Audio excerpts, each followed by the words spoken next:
किसान के पास एक मुर्गी थी जो सिर्फ एक अंडा देती थी। किसान मुर्गी से और अधिक अंडे चाहता था, तो मुर्गी को इंजेक्शन लगाता है और मुर्गी अब बहुत सारे अंडे देने लगी और मुर्गी आसमान में उड़ जाती है, बादलों पर बैठकर ढेरों अंडे देती है। गांव अंडों से भर गया, शहर में भी अंडों की बारिश हो गई। लोग परेशान हो गए। तभी रेस्क्यू टीम आकर मुर्गी को पकड़ लेती है और फिर डॉक्टर मुर्गी का इलाज करते हैं। मुर्गी ठीक हो जाती है, फिर रोने लगती है। फिर लाइक सब्सक्राइब नहीं किया। जंगल पानी के बिना सूख जाता है, जानवर प्यास से मरने लगते हैं। कबूतर सबको बचाने की सोचता है। कबूतर को एक ट्रक दिखाई देता है। कबूतर को ट्रक से एक फावड़ा मिलता है। कबूतर देर किए बिना एक नाली खोदने लगता है।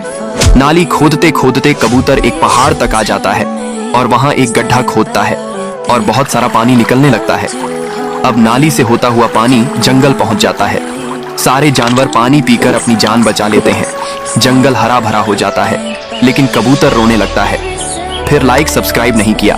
बंदर और उसका बच्चा आइस को लाते हैं और फिर एक बर्फ से बस बनाते हैं। बस बनकर तैयार हो जाती है। अब बंदर और उसका बच्चा बस को गांव में ले आते हैं और सभी लोग बस में बैठने लगते हैं और बंदर खूब पैसा कमाता था और इसी तरह हर दिन गुजरने लगा। बंदर और उसका बच्चा घर आते और ठंडा आम का जूस पीते हैं और आराम से घर में सो जाते हैं। तभी बाहर आइस बस के पास एक काला बंदर आता है और बस को चुराकर भाग जाता है। बंदर जैसे ही बाहर देखता है तो तुरंत पुलिस को कॉल कर देता है। पुलिस बाइक से आती है और काला बंदर को गिरफ्तार करके बस को बंदर को लौटा देती है। फिर बंदर जोर जोर से रोने लगता है क्योंकि आपने लाइक सब्सक्राइब नहीं किया। एक जंगल में एक डायनासोर और एक लायन रहते थे।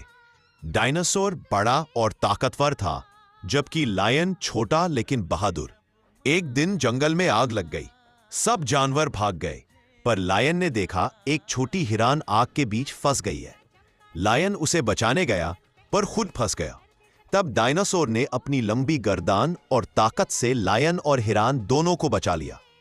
उस दिन के बाद दोनों दोस्तों ने सीखा, बड़ा या छोटा होने से फर्क नहीं पड़ता, हिम्मत। दादी और कबूतर घर को बनाने के लिए जंगल से लकड़ियों को काटते हैं। फिर दादी और कबूतर लकड़ियों को लेकर जाने लगते हैं। फिर दादी और कबूतर बहुत मेहनत करते हैं और रेल की पटरी के पास एक सुंदर सा घर बना लेते हैं। फिर दादी और कबूतर आराम से घर में रहने लगते हैं। फिर एक दिन दादी और कबूतर खेत में काम कर रहे होते हैं।